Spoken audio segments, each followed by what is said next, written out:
படம் எடுத்துட்டாங்க. படம் எடுக்கும் போதே வந்து கிட்டத்தட்ட ரஜினி ஏமாத்துனாங்க அப்படின்னு தான் சொல்றேன். ரஜினி அவர் ஒப்புக்கல இல்ல, அவர் தொடங்கும் போதே அவர் clean ஆ ஆமா ஆமா இருந்தாரு. ஆமா.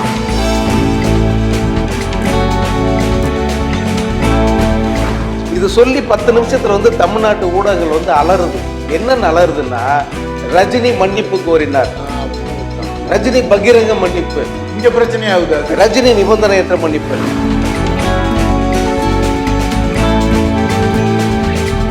நீ வந்து பெருசா என்ன வச்சு எதுவும் எதிர்பார்ப்பெல்லாம் வச்சுக்காது, அந்த காலம் முடிஞ்சு போச்சு. ஏன்னா எழுதி கொடுத்ததை நான் வசனமா பேசினேன், அவ்வளவுதான். இதுக்கு எந்த பர்பஸும் இல்லை அப்படின்றத கன்வே பண்ண நினைச்சாரு.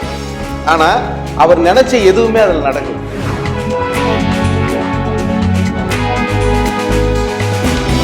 இந்த வீடியோவை உங்களுக்கு வழங்குபவர்கள் bases pay, secure digital payments with multiple features and great success rate. வணக்கம். இன்றைய சந்திப்பில் நம்முடன் இணைந்திருப்பவர் பத்திரிகையாளர் எஸ். சங்கர் அவர்கள். வணக்கம். வணக்கம் புத்தன். கடந்த வீடியோவில் வந்து நம்ம இந்த ரஜினி 50 பட வரிசையில் குசேலன் படம் அது எப்படி ஷூட்டுக்கு போனாங்க, அந்த படம் ரிலீஸ் வரைக்கும் நம்ம பேசணும். அதுக்கு பிறகு சில சிக்கல்களை ரஜினிகாந்த் சந்திச்சாரு. அதை பற்றி கொஞ்சம் விரிவாக சொல்லுங்க. அதான் சிக்கல் எதனால அப்படின்னா, குசேலன் படம் எல்லாம் எடுத்து முடிச்சுட்டாங்க, ரிலீஸுக்கு தயாராகிடுச்சு. ஆக்சுவலாக வந்து அது ரஜினி சொன்ன மாதிரி வந்து அவங்க அந்த படத்தோட பிஸ்னஸ் பண்ணலை. படம் எடுத்துட்டாங்க. படம் எடுக்கும் போதே வந்து கிட்டத்தட்ட ரஜினி ஏமாத்துனாங்க அப்படின்னு தான் சொல்லுவாங்க. ரஜினி அவர் ஒப்புக்கல இல்லை, அவர் தொடங்கும் போதே அவர் கிளீன். ஆமா ஆமா ஆமா. பல காட்சிகள், அதாவது அவர் என்னன்னா அந்த ஒரிஜினல் கதை பறையும் போல அந்த மலையாள படம் இருக்கு இல்லையா, அந்த மலையாள படத்துல வந்து ரஜினி வர்ற, அதாவது அந்த கேமியோ காட்சிங்கிறது ஒரு 2-3 காட்சி தான். மம்முட்டி வருவார். குறிப்பாக வந்து அந்த சூப்பர் ஸ்டார் ஆன பிறகு அந்த பள்ளிக்கூட நிகழ்ச்சியில் பேசுகிற அந்த சீன் தான் அதில் ஹைலைட்டு அந்த படத்தில், ஒரிஜினல் படத்தில். இவங்களுக்கு என்னென்னா படம் முழுக்க ரஜினி எப்படியோ வர்ற மாதிரி காட்டணும். ஷூட் அதே தான், அவர் கொடுத்த டேட்டுக்குள்ளே தான் அவங்க ஷூட் பண்ணுறாங்க. இருந்தாலும் கூடுதலாக காட்சிகளை எடுத்து ஆரம்பத்துலேருந்து டைட்டில் சாங்லேருந்து கடைசி கிளைமேக்ஸ் வரைக்கும் ரஜினி வர்ற மாதிரியே வந்து காட்சிகளை வந்து அவங்க படத்தில் வச்சுட்டாங்க. வச்சுட்ட பிறகு வந்து ரஜினி வந்து அந்த படத்தோட பூஜை டைமில் வந்து ஒரு பேட்டி கொடுத்தாரு இல்லையா, அதுக்கப்புறம் அந்த படத்தை பற்றி அவர் எங்கேயும் பேசலை.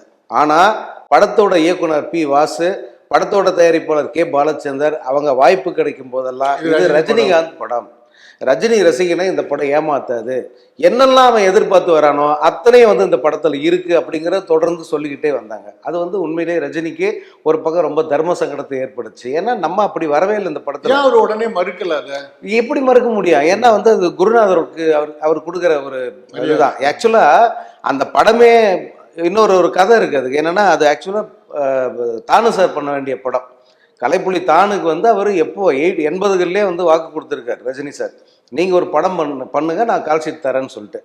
அப்போது ரஜினி வந்து அந்த அவர் சொன்னதை வந்து இவர் தானு தான் வந்து உடனடியாக செயல்பாட்டு கொண்டு வரல. ஏன்னா ஒரு பக்கம் ரஜினி பிஸி, இந்த பக்கம் தானு சாரை வந்து தொடர்ந்து பிஸியாக இருந்தார். அந்த படம் வந்து நடக்காமே போச்சு. அதனால் ரஜினி சார் என்ன பண்ணாருன்னா, சிவாஜிக்கு பிறகு ஒரு படத்துக்கான கால்ஷீட்டை வந்து தர்றதா தானு சாருக்கு வந்து வாக்களிச்சிருந்தார். ஆனால் அந்த நேரத்தில் வந்து கேபி சார் வந்து ரொம்ப பொருளாதார நெருக்கடியில் வந்து இருந்தார். இதை உணர்ந்த தானு சார் தான் வந்து அந்த கால் ஷீட்டை விட்டு கொடுத்தார், கே. பாலச்சந்தருக்காக விட்டு கொடுத்து, இந்த படத்தை பரவாயில்ல அவரே பண்ணட்டும், அவருக்கு சார் வந்து கால் ஷீட் கொடுக்கட்டும் அப்படின்னு சொல்லி விட்டு கொடுத்த படம் தான் இது. ஸோ அந்த மாதிரியான ஒரு சூழலில் கேபி சார் படம் பண்ணும்போது அது சரி, ஏதோ அவங்க ஆசைப்பட்ட மாதிரி நடக்கட்டும், இது வந்து ஏதோ ஒரு வகையில் அவர் மீண்டு வரத்துக்கு உதவுனா போதும் அப்படின்னு நினச்சி அமைதியாக இருந்தார் ரஜினி சார். அதுதான் உண்மை. ஆனால் ரிலீஸ் டைமில் வந்து அந்த நெருக்கடி வந்து மிகப்பெரிய நெருக்கடியாக போச்சு. இரு மாநில அந்த மக்கள் பிரச்சனையாக வந்து அது மாறிடுச்சு. இப்போ ரஜினிகாந்த் மன்னிப்பு கேட்டால் மட்டும்தான் அங்கே வந்து படத்தை வந்து ரிலீஸ் பண்ணுவோம், இல்லைன்னா ரிலீஸ் பண்ண விட மாட்டோம். வந்து காவிரி பிரச்சனை. காவிரி பிரச்சனையில் இவர் கன்னடர்களை உதைக்கணும் அப்படின்னு சொல்லிட்டார். இதுதான் அவருடைய எடுத்துக்கிட்டது ஒன்று மட்டும்தான். அதனால் ரஜினி வந்து மன்னிப்பு கேட்கணும். இந்த உதைக்கணும்னு சொன்னதுக்கு மன்னிப்பு கேட்டால் மட்டும்தான் இந்த படத்தை வந்து ரிலீஸ் பண்ண முடியும். அப்போல்லாம் எப்படின்னா குறிப்பிட்ட அளவு தான் தேட்டரில் அங்கே ரிலீஸ் பண்ண முடியும். நீங்கள் இப்போ மாதிரி 100 தேட்டரு, இப்போ பெங்களூரில் பார்த்தீங்கன்னா ஜெயிலர் மட்டுமே 100 தேட்டருக்கு மட்டும் ரிலீஸ் ஆச்சு. அந்த மாதிரியான கண்டிஷன் அப்போ கிடையாது. படங்களை வந்து சைமல்டேனியஸ் ரிலீஸ் கிடையாது, குறிப்பிட்ட நாளுக்கு அப்புறம் தான் ரிலீஸ் பண்ணோம். 10 தேட்டருக்கு மேலே ரிலீஸ் பண்ணக்கூடாது. அந்த மாதிரி எல்லாம் கண்டிஷன் வச்சு இந்த டைம் வரிசைகள் இருக்கும்னு நினைக்கிறேன். இது பி அப்படிங்கிறது. அது காரணம் என்னன்னா, கன்னட படங்கள் நல்லா ஓட மாட்டேங்குது, பிறமொழி படங்கள் வந்தால் கன்னட படங்கள் ஓட மாட்டேங்கிறது அவங்களுடைய பிரச்சனை. அதுக்காக சில கட்டுப்பாடுகளை வச்சாங்க. ஆனால் ரஜினி படத்துக்கு பெரும்பாலும் அந்த கட்டுப்பாடு இருக்காது. அந்த ஸ்டேட்டில் ரஜினி படம் ரிலீஸ் ஆச்சுன்னா கண்டுக்காமல் விட்டுருவாங்க. அந்த மாதிரி தான் இந்த குசேலன் படத்துக்கும் வந்து அதிக திரையரங்குகள் வந்து அங்கே கொடுக்க முன் வந்த போது இந்த மாதிரியான நெருக்கடி வந்தது. அப்போ ரஜினிகாந்த் வந்து என்னன்னா அவர் பின்னாடி இதுக்கு ஒரு விளக்கம்லாம் சொன்னார். பட் இவர் என்ன பண்ணாருன்னா கர்நாடகா போனார். கர்நாடகா போயிட்டு அங்கே இருக்கிற ஃபிலிம் சேம்பர் தலைவர் ஜெயமாலா அவங்கள வந்து மீட் பண்ணார். இன்னும் சிலர் எல்லாம் சந்திச்சுட்டு இந்த மாதிரி பேசுறதுக்கு நான் வருத்தம் தெரிவிச்சுக்கிறேன். என்ன இருந்தாலும் வந்து இந்த வார்த்தையை நான் பயன்படுத்தி இருக்கக்கூடாது தான், அதுக்காக நான் வருத்தம் தெரிவிச்சுக்கிறேன் அப்படின்னு வந்து அங்கே சொல்லிட்டேன். இது சொல்லி 10 நிமிஷத்துல வந்து தமிழ்நாட்டு ஊடகங்கள் வந்து அலறுது.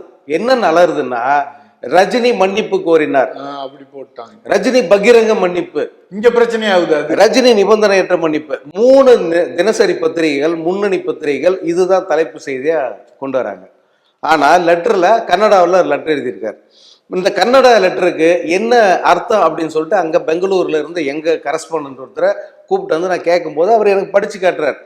தெளிவா வந்து அதுல மன்னிப்பு அப்படிங்கிற வார்த்தையை இடம்பெறல. ஆனாலும் அந்த லெட்டரை ஒரு பக்கம் காமிச்சு ரஜினி மன்னிப்பு கோரினார்னு சொல்லிட்டு முன்னணி பத்திரிகைகள் அப்படி, அதே போல முன்னணி தொலைக்காட்சிகள் அவங்க எல்லாருமே வந்து இதே வந்து ஹைலைட் பண்ணாங்க. ரஜினி மன்னிப்பு கேட்டார்ட்டு அவருடைய இமேஜை வந்து எப்படியாவது தூள் பண்ணிடணும், அடிச்சு நொறுக்கணும். இதுதான் வந்து அவங்களுடைய பர்பஸ். அதை வந்து அவங்க சக்சஸ்ஃபுல்லாக செஞ்சாங்க. அதனுடைய விளைவு என்னன்னா, படம் நாளைக்கு ரிலீஸ் ஆகுதுன்னா இன்னைக்கு வரைக்கும் பெருசா புக்கிங்கே இல்லை படத்துக்கு. ஏன்னா இந்த சர்ச்சைகள்லேயே ஒரு மாதிரி சிக்கல் உருவாயிட்டு எல்லாருக்குமே ஒரு மனசோர்வு வந்துடும் இல்லையா? அதுவும் குறிப்பா ரஜினி ரசிகர்களுக்கே தலைவர் வந்து இந்த மாதிரி சிக்கல்ல மாட்டாரு, என்னடா போய் மன்னிப்பு கேட்டாரு அப்படின்ற ஒரு உறுத்தல் இருந்துகிட்டே இருக்கு. உண்மை எதுங்கிறது அப்புறம் லேட்டா தான் தெரியும். வேணும்னே தான் பண்றாங்க. அதை டெலிபரேட்டா வந்து மன்னிப்புங்கிற வார்த்தையை பயன்படுத்துங்கன்னு சொல்லிட்டு அங்கிருந்து இன்ஸ்ட்ரக்ஷனே வருது ஒவ்வொருத்தருக்கும். நான் பணியாற்றி அந்த நிறுவனமும் கூட மன்னிப்புன்னு தான் எழுதுனாங்க. இத்தனைக்கும் கர்நாடகாவில் இருக்கிற நிறுவனம் அது, கன்னடம் நல்லா தெரிஞ்ச நிறுவனம் அது. இதுல பணியாற்ற அத்தனை பேருக்கும் கன்னடம் நல்லா தெரியும். இருந்தும் கூட மன்னிப்புன்னு தான் போடணும்னு சொல்லிட்டு அவங்க போட்டாங்க. வேணும் டெலிபரேட்டா பண்ணாங்க. அதனால வந்து அந்த படத்துக்கான ஓப்பனிங் வந்து பெருசா வந்து இல்லாமல் போயிடுச்சு. இன்னொன்று, ரஜினி வந்து இந்த ரிலீஸ் டைம்ல கூட இன்ஸ்ட்ரக்ஷன் என்ன கொடுக்குறேன்னா, இந்த படத்தை 15 தேட்டருக்கு மேலே ரிலீஸ் பண்ணாதீங்கன்னு சொல்றாரு சென்னையில். ஆனால் இவங்க இந்த படத்தை வந்து 25 தேட்டர் ரிலீஸ் பண்ணுறாங்க.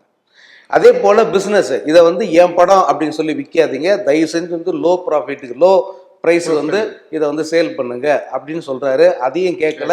சிவாஜி எப்படி ரிலீஸ் பண்ணாங்க, சிவாஜி எப்படி பிஸ்னஸ் அதே மாதிரி பண்ணுங்கன்னு சொல்லிட்டு அதே மாதிரி தான் பண்ணுறாங்க. அதே போல் ஓவர்சீஸில் சிவாஜி எப்படி ரிலீஸ் பண்ணாங்களோ அதே கண்டிஷனில் தான் அந்த படத்தை ரிலீஸ் பண்ணுறாங்க. எல்லாமே எதிர்மறை, எல்லாமே இவர் சொன்ன எதையுமே வந்து கேட்கல. இவர் சொன்ன எல்லாத்துக்கும் எதிராக தான் வந்து அவங்க பண்ணுறாங்க.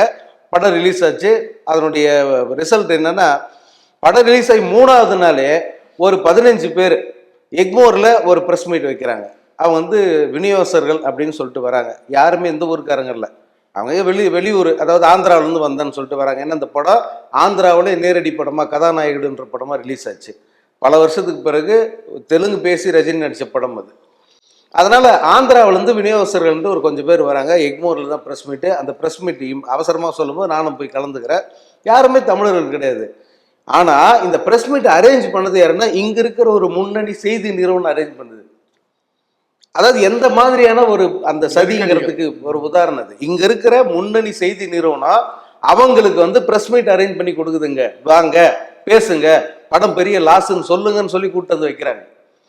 இது வந்து நான் எந்த மிகையும் இல்லை. நான் ஏன்னா நானும் நேரடியாக அட்டன் பண்ண அந்த நிகழ்ச்சி அதுக்காக. ஏன்னா நானே அவங்களை கேட்டேன், நீங்கள் எந்த ஊர் டிஸ்ட்ரிபியூட்டர்ப்பா அப்படின்னு கேட்டேன். நாங்கள் இங்கே ஆந்திராவிலேருந்து. ஆந்திரா படப்பு தானே ரிலீஸ் ஆயிருக்கு, 3வது நாள் நஷ்டம் வந்து உட்காந்துருக்கீங்களா எப்படி அப்படின்னு கேட்டேன். இல்லை எங்களுக்கு வந்து இப்போ அங்கே பெரிய நஷ்டமாகி போச்சு, அதனால 3வது நாளே வந்து உட்காந்துட்டாங்க ப்ரெஸ் மீட்டுன்னு சொல்லிட்டு. அதே போல் இங்கே இருக்கிறவங்க உடனடியாக வந்து இவங்களும் வந்து ஸ்டார்ட் பண்ணாங்க. ரோகிணி தேட்டர் உரிமையாளர் அவருடைய தலைமையில் வந்து இங்கே இருக்கிறவங்க வந்து போராட்டத்தை ஆரம்பித்தாங்க. படத்தை வந்து எவ்வளோ முடியுமோ அவ்வளோ கழுத்தை திருக்கி கொலை பண்ணுற மாதிரி ஆரம்பத்திலே அந்த படத்தை ஓட விடாமல் பண்ணாங்க. அது ஃபெயிலியர், அவ்வளோதான் அந்த நேரத்தில். அது ஆமாம், அந்த படத்தால் வந்து எங்களுக்கு பெரிய நஷ்டம் ஆயிடுச்சு. நஷ்டம் ரஜினிகாந்த் தான் கொடுக்கணும்னு நினைக்கிறான். அதுதான் அங்கே பிரச்சனையாக இருக்குது. அதாவது படத்தோட ப்ரொடியூசர் யாரு? பாலச்சந்தர். நீ பாலச்சந்தரை கேட்டால் ஒரு நியாயம் இருக்குது.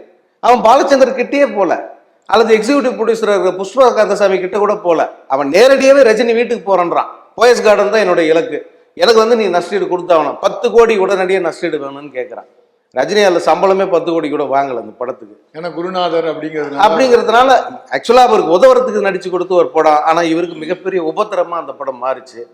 படமும் ஓடலை, பெரிய அளவுக்கு வந்து நஷ்டம்னு எல்லாருமே புலம்ப ஆரம்பிச்சாங்க.